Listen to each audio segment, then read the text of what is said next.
E aí, pessoal do Quebrando o Tabu, como vocês estão? Vamos falar sobre morte, sobre perda, sobre luto, sobre como a gente pode encarar tudo isso de uma forma muito melhor? Hoje, aqui no Quebrando ao Vivo, quadro de lives que acontece aqui no Quebrando o Tabu, todas as segundas, quartas e sextas. Segunda comigo, quarta com o Vitor de Castro e sexta com o Cotoseira. Hoje a gente vai convidar o Tom Almeida, criador do Movimento Infinito, etc., para falar com a gente sobre esse tema mais do que importante, relevante para um momento como esse. Vou colocar aqui nos comentários sobre o que vai ser para gente, para as pessoas que entrarem saber do que a gente está falando. E aí agora, deixa eu ver se o Tom já entrou aqui. Sim, entrou. Vamos lá, estão prontos para mais uma aventura de segunda-feira? Eu estou super pronta. E assim, Eva! Entrei. E E aí, aí, Tom, tudo bem? tudo bom e você? Tudo muito bem, na medida do possível, não é É, mesmo? na verdade, a gente não perguntou mais tudo bom, né? Como vai? É, exato. Como vai? Como vai? Acho que é mais adequado nesses tempos. Tudo bom não tá, não. Tom, muito obrigada por você ter topado. Quando eu fiquei sabendo do tema que a gente podia debater com você, eu falei, cara, acho que não tem momento melhor e acho que todo mundo precisa, né, conversar sobre isso, tratar sobre perda, luto e morte de uma forma diferente. Então, muito obrigada por ter topado participar. Imagina, é um prazer. Bom, eu acho que esse assunto é muito importante. Quanto mais visibilidade estiverem abertas para falar sobre esse tabu que é gigante, melhor, né? Super. Eu tô vendo você cortando um pouco. Sou só eu, gente, que tô vendo cortar ou tá tudo certo por aí? Bom, se cortar, Para avisem mim, aqui. tá bom. Tom, eu entrei no site do movimento e aí eu vi um texto breve que era encarar um tabu, ressignificar a morte e transformar a vida. Eu achei esse texto muito forte e queria que você explicasse qual que é a ideia do movimento e por que você começou ele. Tá. Na verdade, pensar sobre a morte, olhar para a morte, é uma forma, assim, a partir da perspectiva de olhar para a morte, a gente acaba pensando na nossa vida. Então, ou seja, sob a luz da finitude, passa a pensar sobre a vida. E isso não é novo, não é nada inovador. Eu não sou um cara que inovei, vamos falar, tive um insight, vamos falar sobre isso. Se a gente for olhar, assim, diversas culturas, há milhares de anos, isso é muito forte.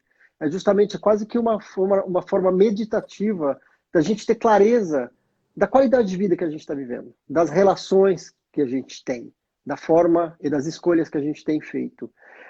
Então, essa é a proposta do Infinito, que eu falo, a proposta é criar conversas sinceras sobre viver e morrer, porque quando eu falo sobre a morte, eu estou falando sobre a vida. E eu comecei a fazer isso, eu fundei o movimento a partir de algumas histórias pessoais.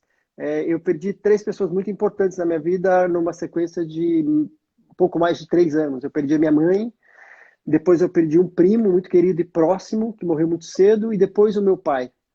E quando a minha mãe morreu, ela morreu com 84 anos, a gente não tinha conversado sobre isso. Ela foi internada, ela teve uma queda, daí foi internada, daí ela foi para a UTI, ela foi sedada, foi entubada. Todo aquele processo que foi acontecendo, e a gente totalmente refém do processo, sem nenhuma palavra, sem nenhuma escolha. Eles falavam, a gente falava, tá bom, é o melhor? Faz, faz, faz. E naquele momento eu achava que aquilo fazia parte do pacote da dor. Então é isso, né? A gente fica refém, a gente sofre, e é isso que acontece. E foi dessa forma. No paralelo, eu estava acompanhando um primo meu, o Du, que ele morreu com 41 anos, por câncer. E com ele eu comecei a abrir, porque já estava ali escancarado que aquilo estava acontecendo, que a morte estava chegando, e todo mundo negando aquilo, falando como se nada tivesse acontecido. É super importante ter fé, acreditar, tá tudo certo, mas tem algo acontecendo que precisa ser falado. E eu abri a conversa. Óbvio que não foi de uma hora para outra, foi uma construção, a gente tinha uma intimidade, até que eu tive coragem de falar, você está com medo de morrer? E eu falei, e já falei assim, desculpa, Porque eu falei, será que eu ultrapassei? Ele falou, não, não, vamos falar sobre isso, eu preciso falar sobre isso. E daí a gente começou a ter essa conversa. E a partir desse lugar, a gente foi criando muito mais intimidade, muito mais conexão, porque a gente tirou aquele elefante gigante do meio da sala, a gente deu um nome para ele, morte, tirou, ele ficou do tamanho que ele tinha que ser. Então, não que ficou fácil, mas ele ficou de verdade. E a gente foi se conectando. E daí sabia que comigo ele podia vir e conversar sobre o que ele quisesse, o que fosse necessário. Então, foi muito importante. E essa conversa aconteceu 3 meses antes dele morrer e muita coisa foi resolvida nesse processo. A gente conversava muito em como ele teria vida nesses 3 meses que ele viveu. A gente falou muito sobre o legado. O que vai ficar de você? O que fica? O que falta de pendência? Que relações que você tem que resolver? Que desculpas você tem que falar? O que você quer viver? Então foi muito bonito. Nesse processo eu conheci cuidados paliativos. Cuidados paliativos é uma abordagem da medicina que fala basicamente sobre conforto. Conforto físico primeiro, porque com dor, se você tem uma dor você não consegue fazer nada. Depois que você tem uma dor bem cuidada, também cuidar das dores emocionais, espirituais, sociais, familiares. Porque olhar para a pessoa como um todo. E quando eu descobri isso, e eu nem descobri no hospital, descobri fora, daí eu descobri que tinha no hospital e eu fui lá brigar por isso. Uhum. Mudou completamente o impacto assim na vida e na morte dele foi muito importante. Aí que foi meu primeiro chamado. Então eu estava vindo da história da minha mãe, meio refém, e ali eu vi, falei, isso pode mudar completamente. É protagonismo. É o paciente, a família no centro disso tudo. Então, primeiro eu falei, vou começar a falar sobre isso, sem saber por quê. As pessoas têm que saber o que é isso. Simplesmente me envolvendo. Eu criei um projeto. Calma Pode aí. falar. Tom, deixa eu só perguntar. Você tá no Wi-Fi? Só porque aqui para mim tá cortando e às vezes vem a sua voz e aí depois vem a imagem. Eu estou no Wi-Fi, será que é melhor mudar para o 4G? Não sei, é que eu cheguei a olhar aqui nos comentários e comentário que tava dando uma travada. Se quiser testar, só Vamos para ver testar se. então. Então me dá um segundo que eu vou lá para o 4G. Tá bom.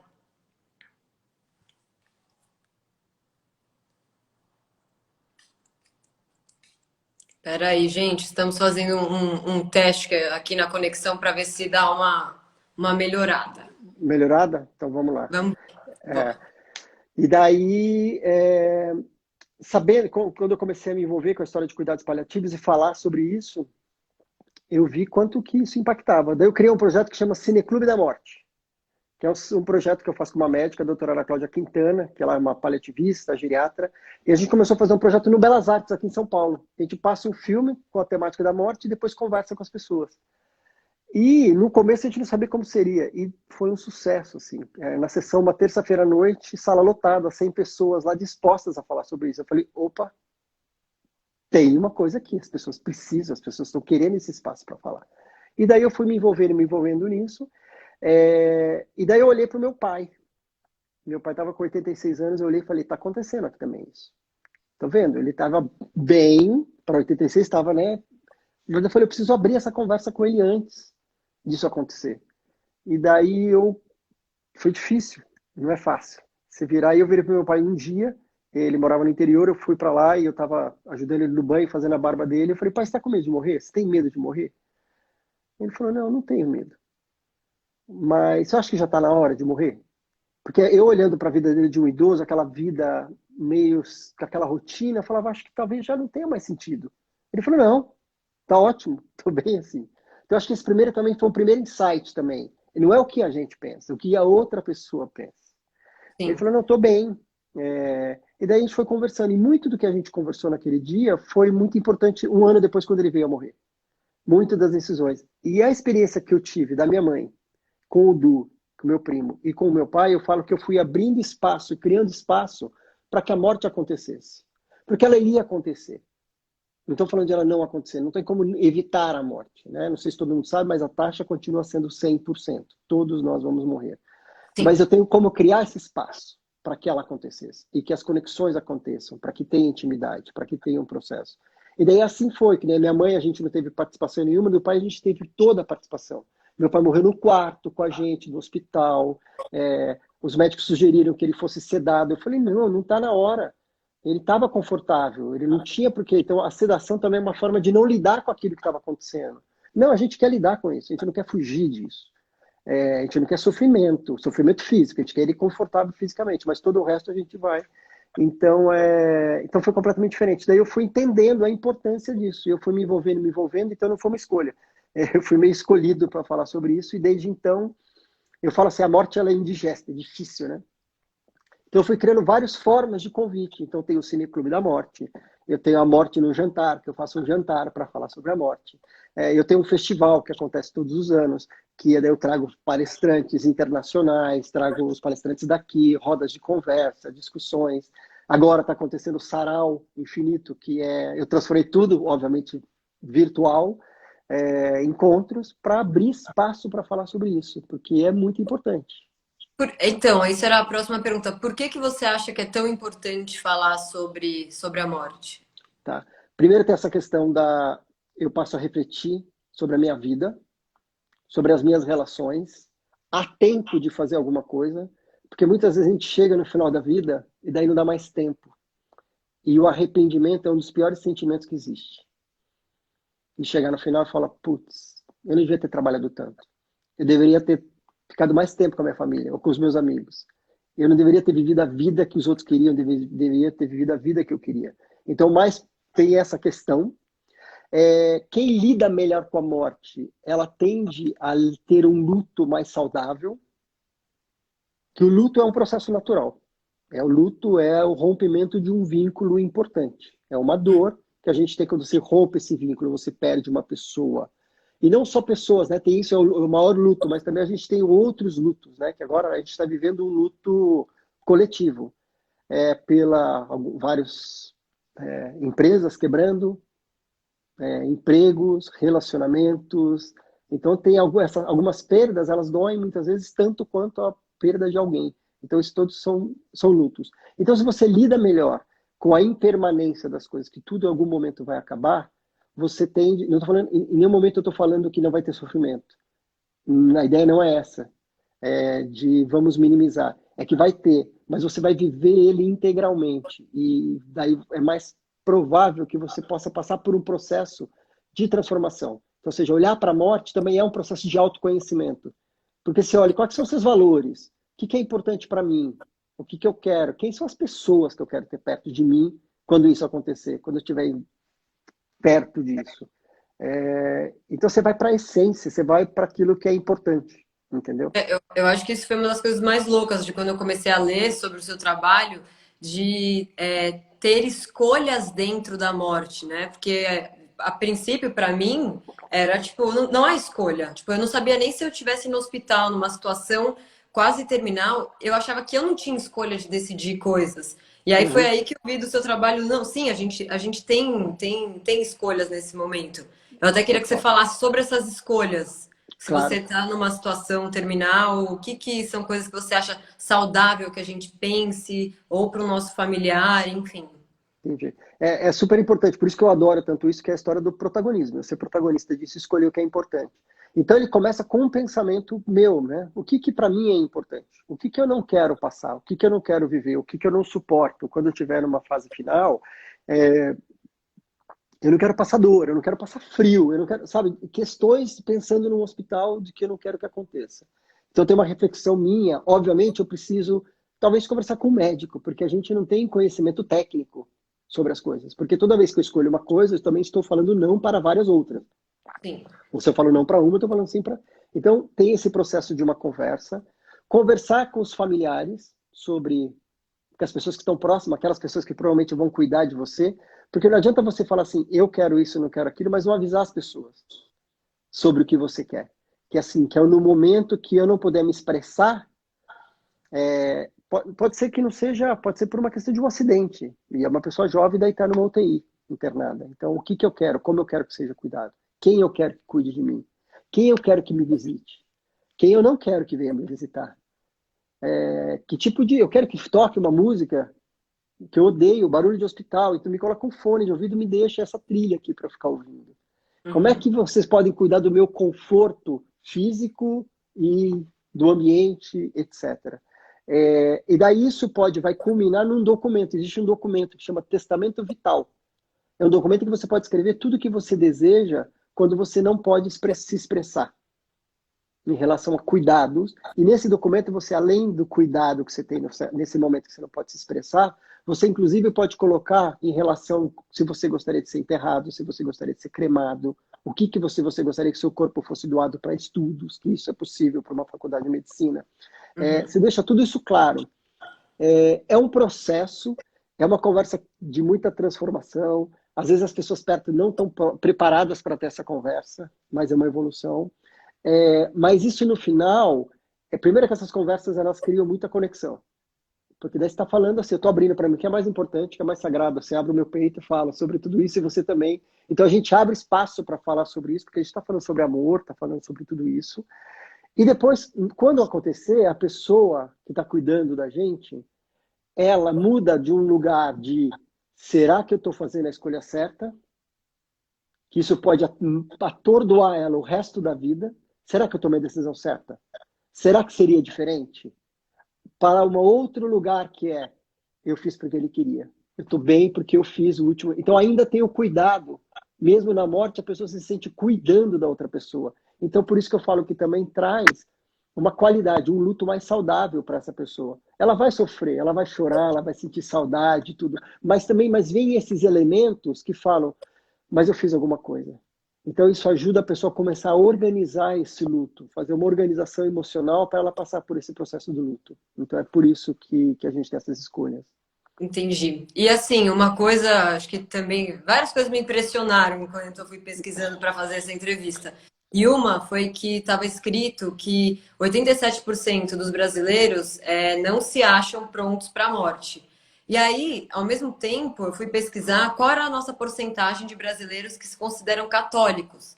E 67% dos brasileiros se colocam como católico. E na região católica, você tem a crença de que a partir do momento que você morre, você pode ir para um lugar que é o paraíso, que é muito melhor, então, do que onde a gente vive. Então, eu queria que você falasse sobre isso, porque mesmo com a crença de que eu vou para o paraíso, eu não consigo lidar bem com a morte. Tem o outro lado, né? Que você pode ir para o paraíso se você for bonzinho, né? Você também, se você Sim, não for bonzinho, você vai para o inferno. Então, não sabemos desses 67 quantos estão bem ou mal. Né? verdade. Então, tem isso. Mas, além disso, eu acho que assim, porque a morte, apesar disso, é para um lugar melhor, é para um paraíso, mas eu não sei como é esse paraíso. E, ao mesmo tempo, eu não tenho certeza absoluta que existe esse paraíso. Também tem isso. Ele é o desconhecido, então tem esse medo do desconhecido. São medos diferentes, óbvio, cada pessoa tem um medo, né? Então, é o desconhecido, eu não sei o que vem pela frente. O processo da morte, tem muita gente do processo, eu tenho muito medo de sofrer, eu tenho medo da dor, então eu tenho muito medo disso. Existe muito medo não da minha morte, mas eu tenho muito medo de perder alguém que eu amo. Então isso tudo entra nesse pacote dos 87% que não se sente preparado. Tipo assim, tudo bem pensar na minha morte, eu já ouço muito isso, principalmente nos jantares que a gente faz. Não, a minha morte eu tô bem, mas a morte do meu marido, a morte do meu filho, a morte do meu pai, isso eu não sei se eu dou conta. Então por isso que tem essa discrepância. E quando a gente pensa em morte, existem dois sentimentos principais: medo e dor. Então se tem medo e dor, eu não quero nem chegar lá perto. Então, para eu me preparar para qualquer coisa, eu tenho que me relacionar com isso. Então, se eu não me relaciono com isso, eu não estou preparado, eu não me sinto preparado. Eu não sei como vai ser, eu não sei com quem que eu posso conversar. Quando eu penso em falar com isso em casa, a pessoa fala, para de falar com isso atrai, você vai morrer, tem um monte de crença. É um grande tabu. Então, Sim. como eu vou me preparar se não tem espaço para conversa? Por isso que eu te falei que eu fiquei muito surpreso quando a gente começou o Cineclube, e de repente está lá, 100 pessoas, os ingressos esgotam. Porque tem gente tentando falar sobre isso e não acha um lugar, sem julgamento. E todo mundo já foi impactado pela morte. Não tem uma pessoa aqui que está ouvindo a gente que não foi de alguma forma. Pode ser alguém muito próximo, mas pode ter sido um cachorro, pode ter sido um vizinho, pode ter sido o pai, a mãe, alguém agora nessa pandemia que a gente está, 16 mil pessoas. Então, se não foi alguém próximo, sabe de alguém que foi. E tem agora também esse bloco, né? 16 mil pessoas. Então, a gente está impactado. não tem como estar saindo ileso disso tudo, entendeu? Então, eu acho que é uma oportunidade para a gente se relacionar com isso, porque agora a morte está escancarada. Onde a gente está olhando, está presente. Então é a hora, é uma oportunidade de se relacionar melhor com isso. E sobre exatamente o tema da pandemia, em que a maioria né, as 16 mil famílias não podem fazer o culto, né, de velar o corpo, fazer o velório como gostaria, se despedir. O que você acha primeiro do ritual do velório e o que você fala para essas pessoas que não estão podendo velar as pessoas queridas? Tipo, o que elas podem fazer para trazer um conforto, já que esse momento não vai poder acontecer? Uhum. Primeiro, eu sinto muito para essas pessoas que estão passando por isso, de não poder ter esse ritual. Porque o ritual de despedida ele tem um papel muito importante. Primeiro, o velório, ninguém gosta de velório, enterro e tudo mais, mas eles têm um papel muito importante, primeiro, que ajuda a pessoa a ter a concretude. Quando eu vou no velório, eu vejo o caixão, o corpo, as flores, aquele ambiente, tudo isso são informações que começo a me organizar e falar, isso aconteceu realmente. O mundo que eu vou viver a partir de agora, não existe mais essa pessoa. Então essa informação, por mais dolorosa que seja, ela é muito importante para a pessoa concretizar. Além disso, é naquele momento que você vai encontrar a maioria dos seus amigos, a sua família, as pessoas que te amam, as pessoas que você ama, que vão estar ali te acolhendo. Então isso também te ajuda a se organizar e te acolher, aquece o coração. Você também vai ver o quanto que aquela pessoa que morreu, ela é amada. Ela é amada. Você começa a ver ali as histórias que vão ficar, ou seja, um pouco já começa a acessar o legado. Essa pessoa, eu vou lembrar dela por isso, por isso, por isso. Eu vou lembrar dela por aquilo, pela receita, pelas histórias, pelo humor, pelo que construiu e tudo mais. Então, você começa a acessar informações que falam, nossa, isso aqui não está indo embora. Isso fica comigo. Isso permanece. E, além disso, é um espaço onde você tem autorização para expressar seu sentimento. Ali está tudo certo chorar. Ali está tudo certo fazer o que for. Ali você pode.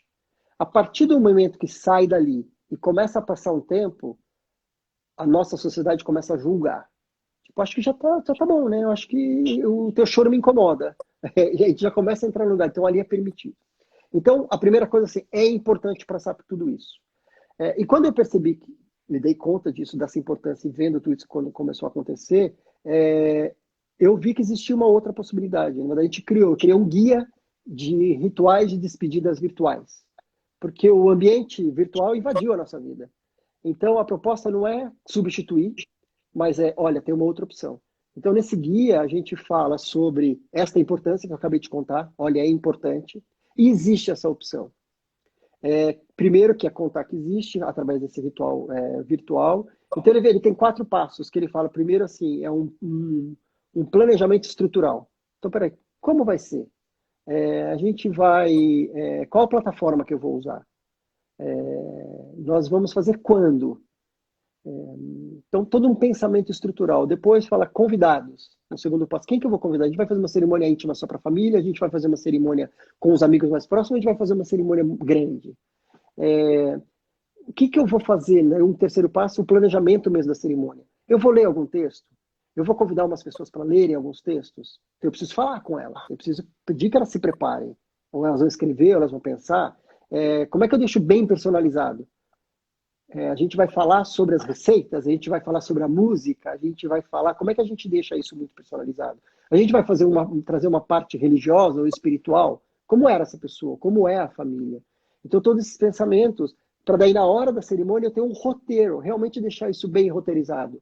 É simples para quem já faz, mas quem está abalado emocionalmente não consegue pensar. Então, ali a gente vai passo a passo.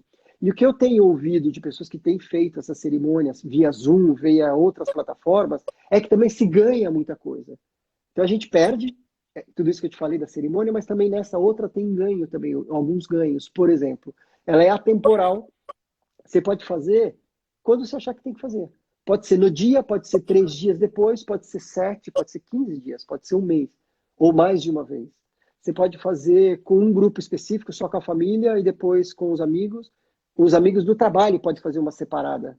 para eles se reunirem e celebrarem isso, a vida da pessoa. Uhum. Como a gente tem essa oportunidade de reescrever os rituais, você pode fazer como você quiser. Então, de uma celebração dessa vida mesmo. E que nos rituais que a gente tem hoje, a gente não pode fazer isso. É, pessoas de outras cidades ou de outros lugares do país podem participar. Então, também isso é muito acolhedor. Que sempre daí tem aquela dor, aquela pessoa não conseguiu chegar. Não, neste, todo mundo vai estar lá. E é uma cerimônia que vai durar, você pode fazer uma cerimônia de 40 minutos, 1 hora, está todo mundo presente. Não é aquele que fica aquele tempo todo e todo mundo, naquele momento está todo mundo ali compartilhando aquela dor. Você vai gravar, você pode gravar a cerimônia. E depois as pessoas podem assistir novamente. E como antigamente você ia para um álbum de família e olhar as fotos e reviver tudo isso, você pode assistir de novo. E também isso traz muito aconchego, muito conforto também. Então isso tudo vai ajudando nesse processo de elaboração. Então eu tenho ouvido testemunhas assim, de pessoas que fazem isso. Até domingo passado, que foi o Dia das Mães, a gente, pelo Infinito, eu organizei uma celebração coletiva pelo Dia das Mães. Porque também essa história, as primeiras datas simbólicas são mais difíceis. Né? O primeiro Dia das Mães, o primeiro aniversário, o primeiro. Então a gente fez, foi super bonito. Então tinha gente que tinha perdido a mãe, ou tinha perdido a avó, ou tinha perdido o seu filho, alguma coisa. E a gente fez uma coisa de abrir um espaço para conversar e honrar e celebrar a vida dessas pessoas. Então é importante.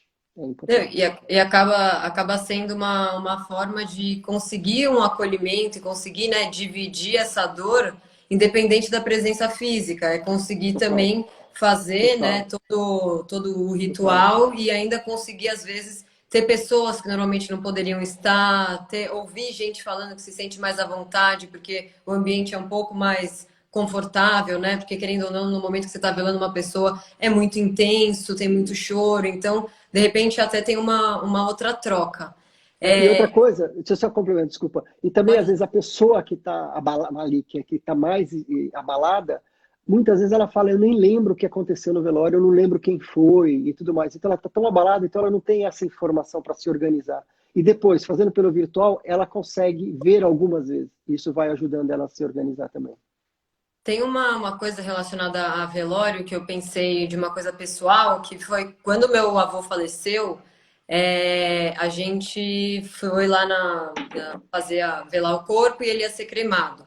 E aí eu fiquei lá durante o dia inteiro e ouvi várias cerimônias. E eram sempre cerimônias com músicas muito tristes, as pessoas saíam pior do que elas tinham entrado. E aí, quando foi o meu avô, a gente falou: não vamos pôr música triste, vamos pôr as músicas felizes, né? Que ele Uhum. gostava e tudo mais. Total. E aí eu entrei nessa desde esse dia, que faz, sei lá, 6 anos já, de. Você acha que existe primeiro, uma necessidade, às vezes, de algumas pessoas de tornar esse momento mais difícil? E por isso colocar música triste e fazer com que, né, seja muito intenso. E a outra coisa que eu fiquei com dúvida era assim, às vezes eu sentia que a pessoa não estava ali para se despedir, mas era um momento de muitos arrependimentos de coisas que ela deixou de fazer com aquela pessoa durante a vida. E isso com certeza dificulta todo o processo, né? Muito. Então, eu queria saber de você, assim, de tentar trazer uma outra visão para pessoas que trabalham muito com a perda em relação ao arrependimento do que não foi feito, de ressignificar isso e de saber se você acha que tem essa necessidade inconsciente de fazer o momento ficar ainda mais difícil. Eu acho que não tem que fazer nada mais difícil ou nada. Não precisa, eu acho que artificialmente criar nada. Nem vamos fazer se alegre para também não entrar na dor e nem vamos provocar para entrar na dor. Eu acho que tem que ser o que honre aquela pessoa e a família que ela está precisando. Acho que a primeira coisa é a libertação, assim, porque também o que acontece que são as músicas tristes, porque também às vezes a pessoa vai lá e tem aquele cardápio de música que às vezes também já é totalmente já é aquela uma identidade totalmente já estereotipada do que é a morte. Então, tipo, é assim que funciona. Esses são os códigos. Então é isso que eu tenho que seguir. E a pessoa está tão abalada que ela não para e pensa, assim, não, eu posso mudar isso.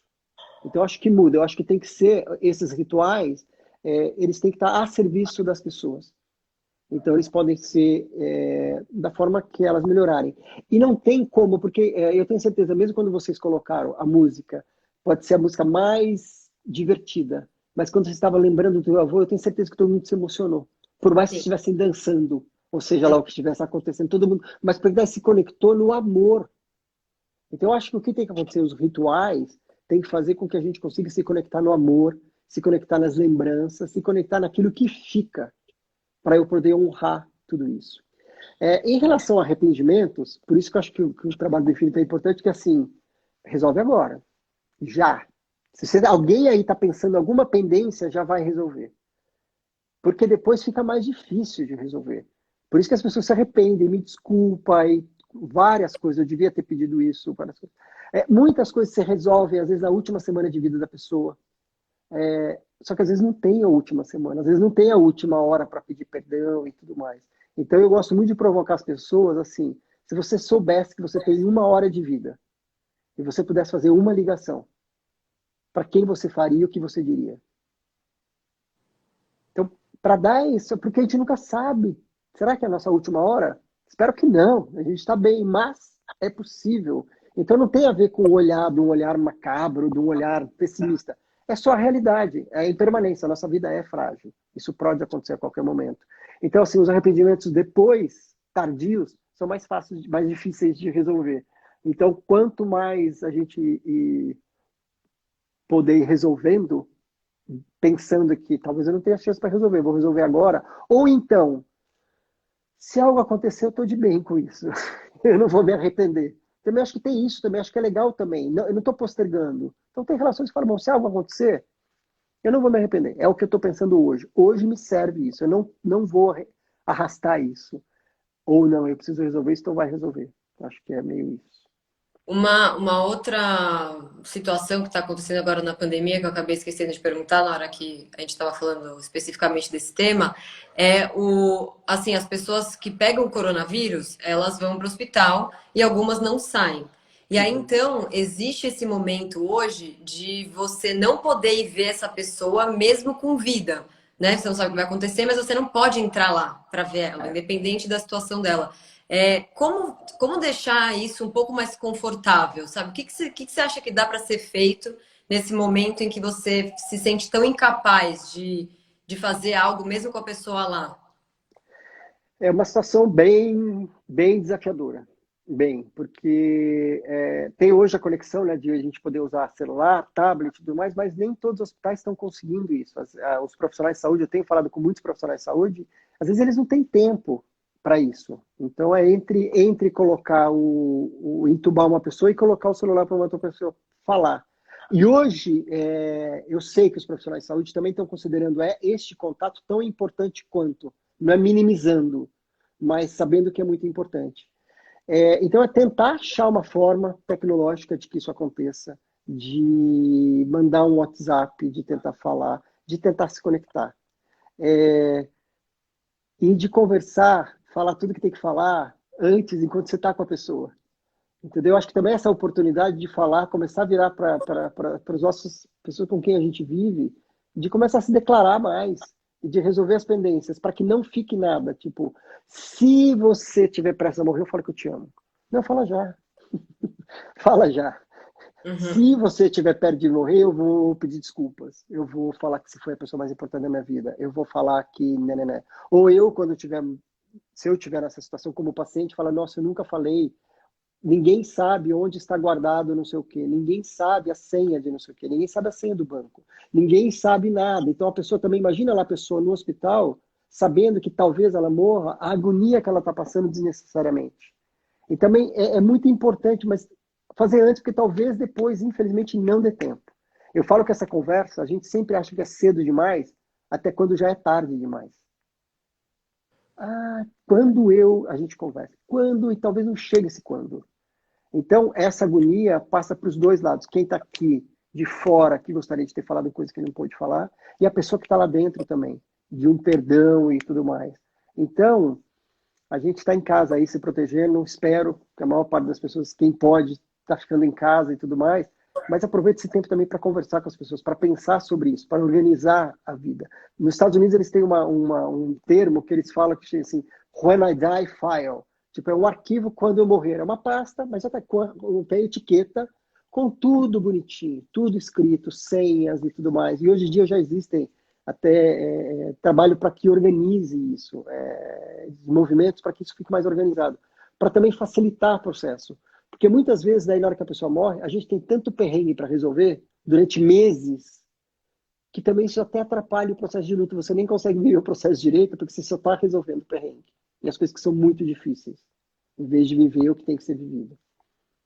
No final, óbvio que é difícil falar, tipo, tirar algo bom, né, de um momento de pandemia e tudo mais, mas querendo ou não, se você consegue ressignificar tudo isso, você pode ver como uma oportunidade de realmente, né, falar esse clichê de não deixar para amanhã, realmente se É, apegar a isso e falar, cara, deixa eu falar algumas coisas aí para uma galera, porque assim, independente do que vai acontecer, a gente está vendo que é isso. Um dia tem uma pessoa que você conhece que está aí, outro dia ela não está mais. E pode ser qualquer pessoa.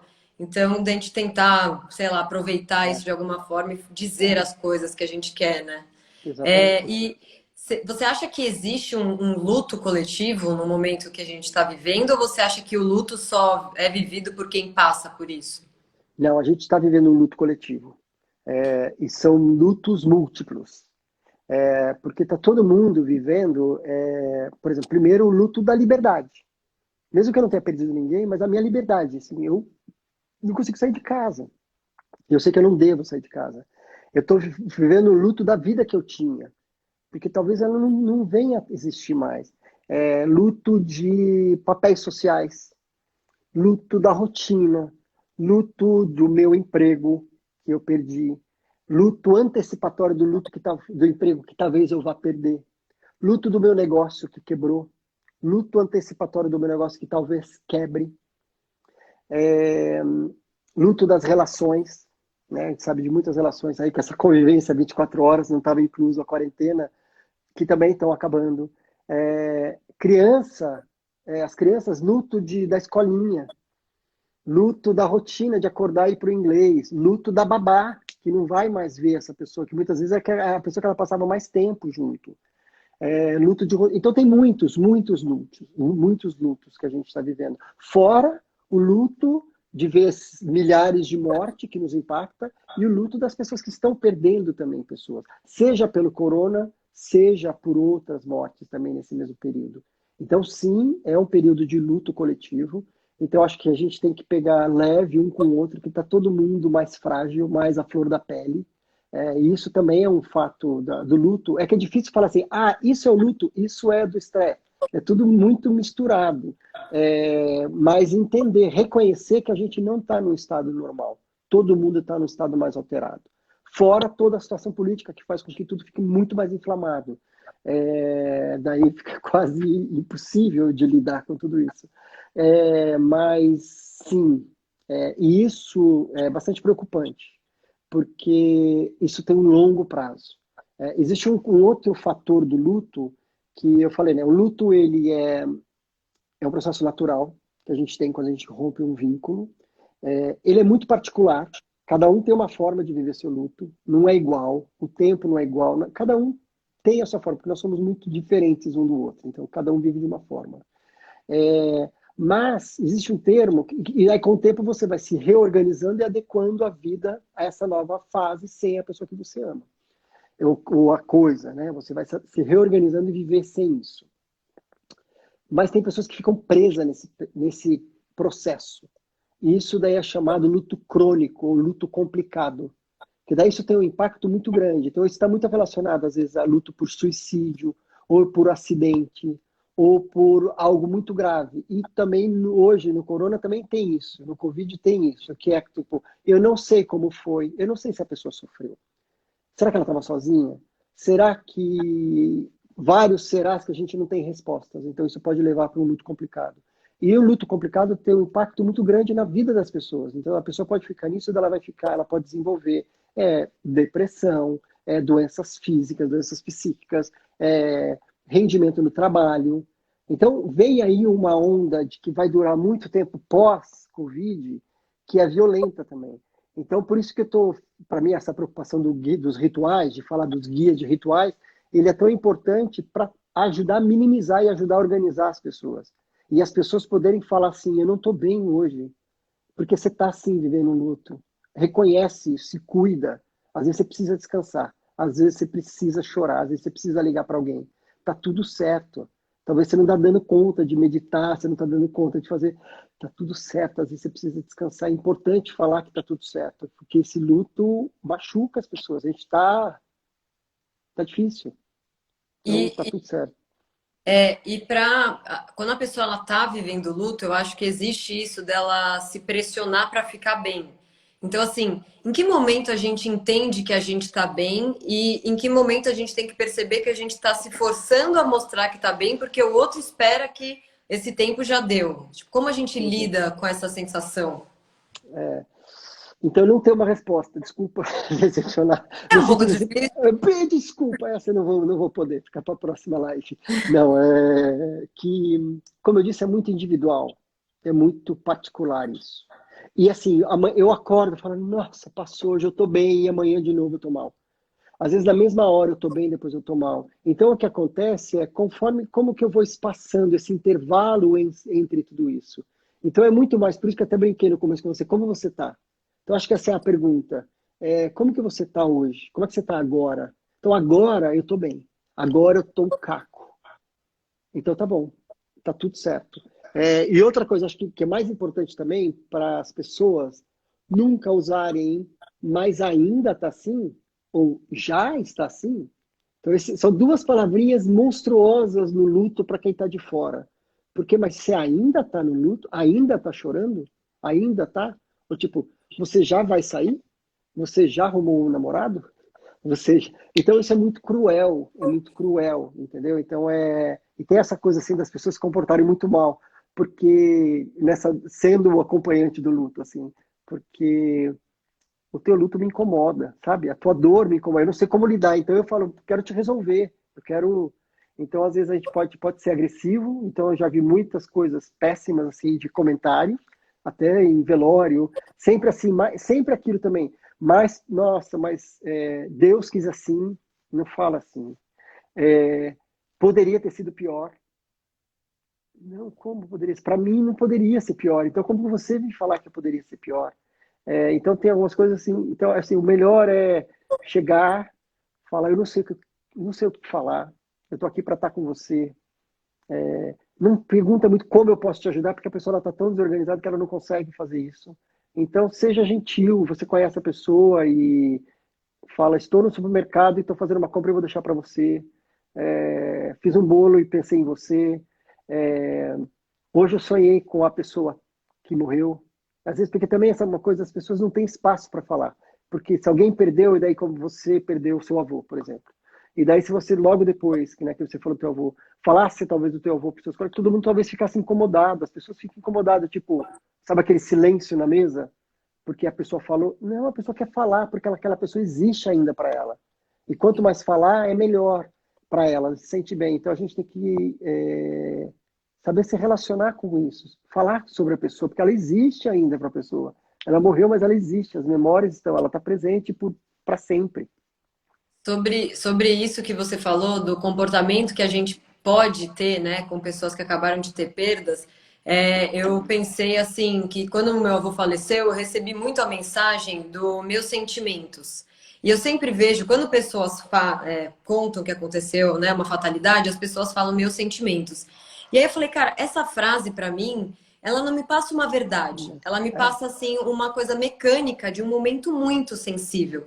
E às vezes eu acho até melhor você não dizer nada se não for nada. verdade, do que os meus sentimentos, se ele realmente não é. Então, era disso que eu queria perguntar para você. O que, que é como a gente de fato demonstra que a gente está genuinamente preocupado, que genuinamente a gente está sentido, e não fazer disso mais uma coisa mecânica, sabe? Mais um hábito que é o que eu tenho que dizer.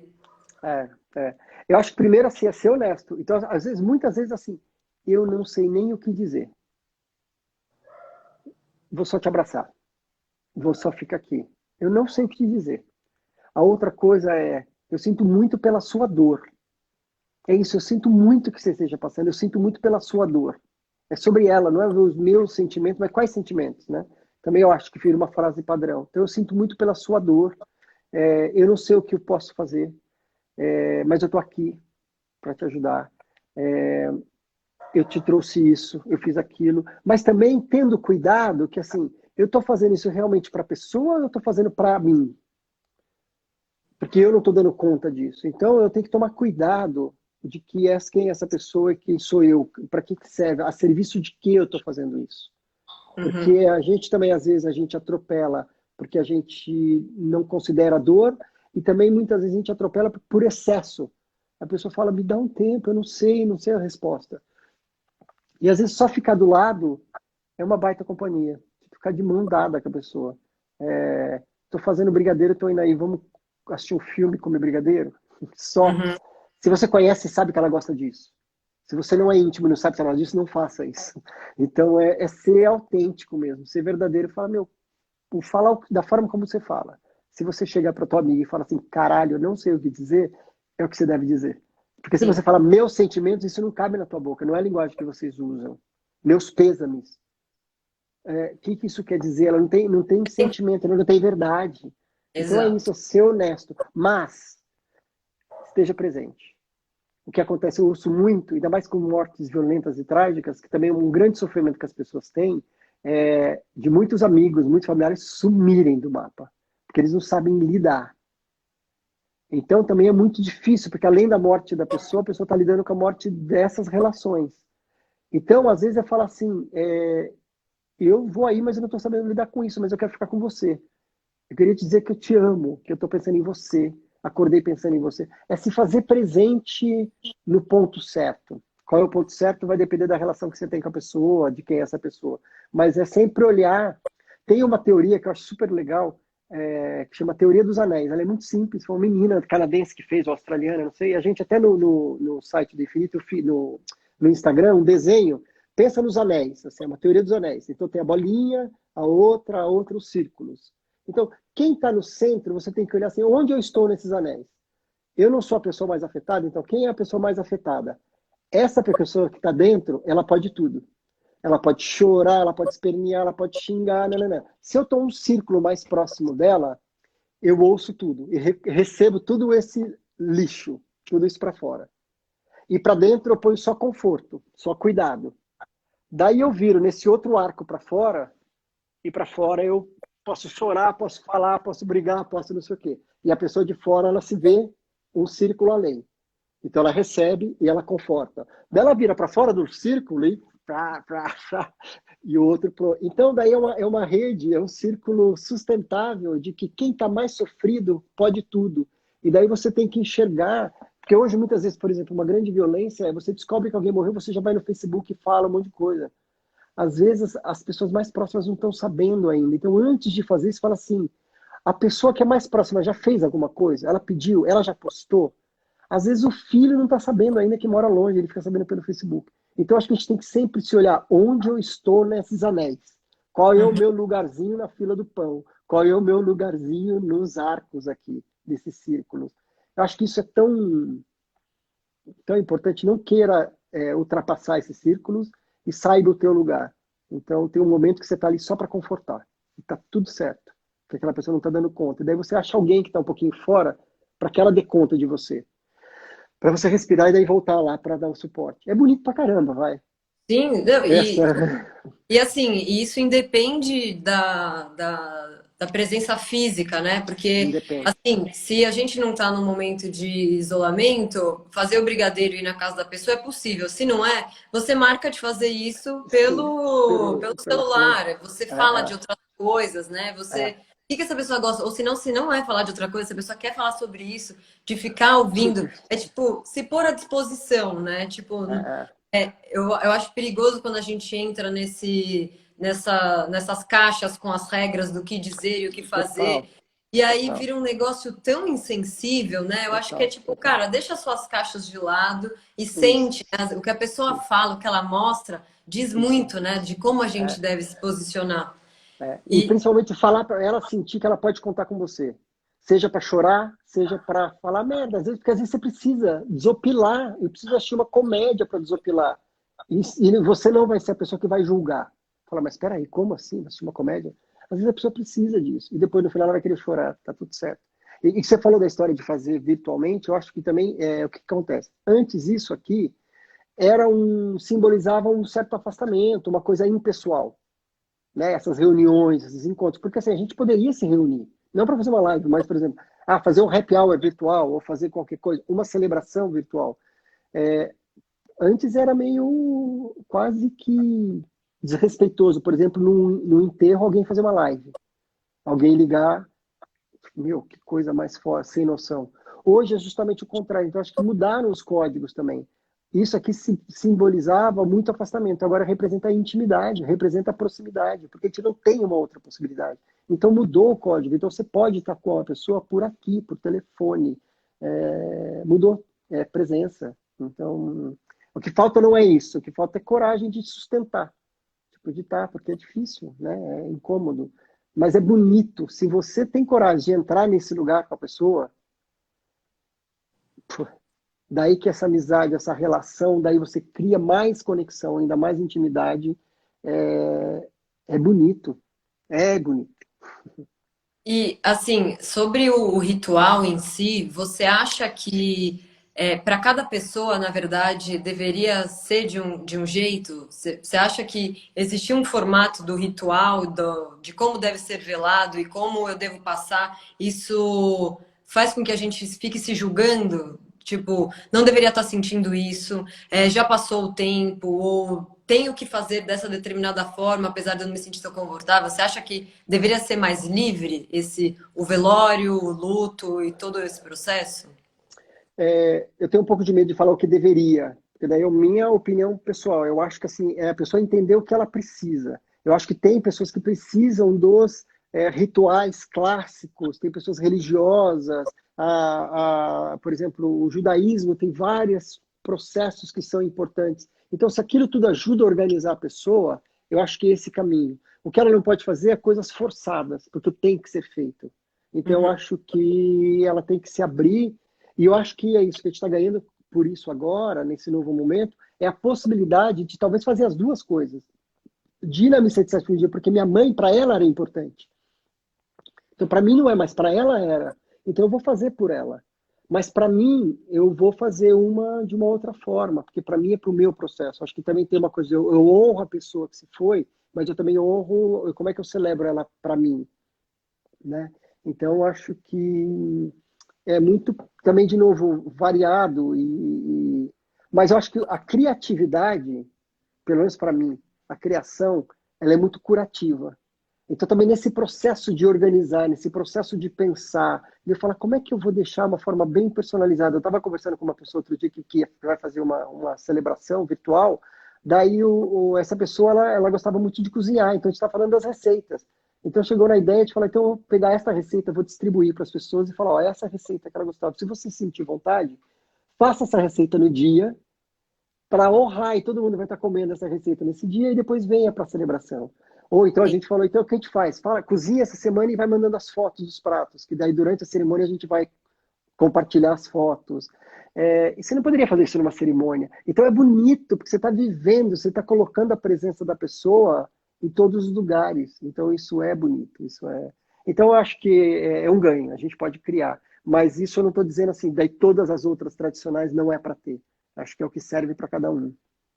E, Tom, daqui 7 minutos vai acabar o nosso tempo. Então, assim, acho Tá que bom. minhas duas últimas perguntas são a primeira é saber, você que já pensou muito sobre isso, desse momento da morte, como que você gostaria de morrer?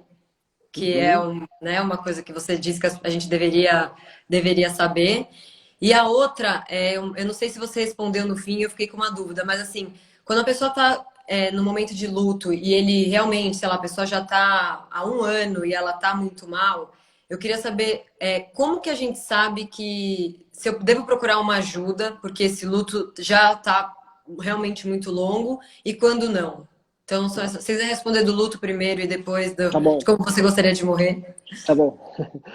Então, acho que do luto, primeiro assim, o primeiro ano, normalmente, tudo que eu vou falar não é assim, exatamente isso, tá? Porque, como eu falei, é muito pessoal. Mas o primeiro ano, normalmente, é o mais difícil, porque são todas as primeiras datas. É o primeiro aniversário, o primeiro Natal, o primeiro Dia das Mães, o primeiro tudo isso, né? Porque ainda eu lembro o que eu vivi com aquela pessoa um ano atrás. Eu lembro o que eu vivi com aquela pessoa um ano atrás. Então é mais desafiador.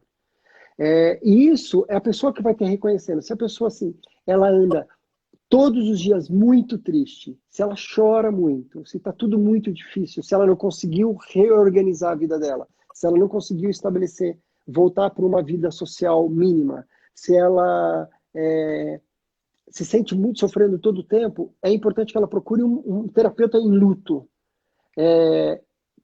Para ela entrar nesse processo. Eu acho que de qualquer forma, qualquer pessoa que passa por um luto deveria buscar um terapeuta. Porque também é um processo muito rico de autoconhecimento. Independente de estar sofrendo mais do que o normal, sei lá o que for, eu acho que é muito saudável, porque é um processo de autoconhecimento. É um processo de eu entender, de eu falar da relação, porque me coloco em um outro lugar. Eu estou mais frágil, eu estou mais vulnerável, a gente acessa os nossos sentimentos e tudo aquilo que a gente fica tentando esconder, você está meio aberto e mais fácil para se olhar. Mas Uhum. quando isso começa a ficar mais tempo, que isso está impactando no meu trabalho, que está impactando nas minhas relações, está impactando na minha vida social, daí com certeza é hora de procurar um terapeuta. E principalmente para um terapeuta, porque acho que o caminho também é assim, deixa eu ir para um psiquiatra tomar remédio. Não é o caminho. O caminho é, vamos entrar nessa dor, porque às vezes eu preciso tomar para eu adormeço e só coloco isso lá embaixo, na última gavetinha, mas aquilo está presente, uma hora vai explodir por algum canto. Então não é o caminho, se tomar, eu vou tomar remédio. O caminho é, deixa eu entender o que isso está acontecendo. E daí, no processo, eles vão entender se é necessário ou não. Mas o primeiro caminho é entrar nesse entendimento. Tá? Então, acho que é por aí, mas se puder, eu orientaria a pessoa já desde o início, ou desde sempre, né? Porque é um processo de autoconhecimento. Desde sempre. É, como eu gostaria de morrer, É. primeiro eu espero que seja que eu tenha bastante tempo ainda de vida, que não seja tão já. Eu espero que tenha ainda um bom tempo de vida, que eu acho que tem muita coisa para fazer ainda, para descobrir sobre mim e tudo mais. Eu quero que seja. Tem um dado, sabe que hoje 9 entre cada 10 pessoas vai viver a morte. Ou seja, a gente vai morrer de doenças degenerativas. Então a gente vai morrer de câncer, a gente vai morrer de Alzheimer, a gente vai morrer de todas essas doenças. As doenças repentinas, elas estão cada vez menos acontecendo. Então eu prefiro não morrer de um infarto, tipo, foi dormir e não acordou. Eu prefiro viver a minha morte, porque eu acho que esse processo, viver bem vivido, com o controle das minhas dores, não sofrer fisicamente, estar bem cuidado e bem amparado, porque eu acho que também é um processo, é uma oportunidade, de novo, de conexão, de autoconhecimento, porque quando você recebe um diagnóstico, acho que te coloca, por mais que eu pense muito sobre isso, eu sou saudável, eu não tenho nenhum diagnóstico. Então, não me coloca nesse lugar. Quando você recebe, acho que te coloca num outro lugar. Então, que seja um processo que eu consiga ter minha dor física controlada, que eu consiga estar em paz com a minha vida, que eu possa ter tempo de me despedir das pessoas que eu amo, desse lugar, assim, de saber que está acabando e poder me celebrar e ouvir. Eu tenho sempre uma pergunta que eu gosto de pensar, que é assim, o que de mim vai ficar em você? O que fica? Que memória, que lembrança, que piada, o que fica? Que eu Uhum. acho que isso é bonito também. Então seria dessa forma. Cara, eu preciso pensar nisso, porque se um dia me Então eu vou perguntarem, eu dar, ainda então eu vou não deixar, estou planejada. Mas assim, então, uma coisa que é, eu falo é, eu não quero música triste, um monte de gente em então, volta, lágrima, desespero. Eu quero, mano, uma música feliz, pessoas comendo. Quero um então, momento positivo, apesar de ser celebrar a tua negativo. vida. É, É, exato. Eu não gosto do negócio uhum, desesperador. Falei, cara, eu quero estar uhum. ali no meio, vendo vocês, ó, felicíssimos, Felicíssimo, isso é legal. É. celebrando. E, Eu vou deixar a Tom, pergunta aí aberta, depois a gente vai ter que conversar um dia para você me contar, hein? fechado, fechado. Tá bom? E antes dos agradecimentos, qual que vai ser a primeira coisa que você vai fazer assim que a quarentena acabar e falarem, pode sair na rua? Não vai ser assim, né? Mas assim, Não, você sente muita não. falta. Eu acho que como vai ser progressivo, que a gente vai poder encontrar os núcleos dos meus amigos mais próximos, assim, que é mais amplo, para poder agarrar e abraçar e beijar, de ficar pertinho, assim, e dois, ir pra praia, e mergulhar no mar. No mar, Mas nossa. principalmente, mas a primeira coisa é grudar as pessoas, assim, né? Como eu sei que vai ser aos pouquinhos, selecionar 3 núcleozinhos que falar lá eu posso ir abraçar e ficar assim gostoso. Essa é a Boa, ideia. Tom. Nossa, muito, Tá muito bom? obrigada, sério. Acho que essa foi uma das conversas mais necessárias das últimas lives que eu fiz aqui no Quebrando o Tabu. De verdade, Que muito, muito obrigada. legal. Que legal. Eu que agradeço. Fiquei muito feliz e tamo junto. Vamos falando. Obrigado, viu? Fica bem, se Vamos. cuida, fica em casa. Sim, exato. Se cuidem, fiquem em casa. E para quem não assistiu a live na íntegra, vai ficar aqui no IGTV. Sigam a gente nas nossas redes sociais, sigam Quebrando o Tabu. E é isso. Obrigada. Falou, obrigado. Tchau, Tom. Beijo pra Beijos. vocês. Até mais. Obrigada. Tchau. Tchau. Tchau.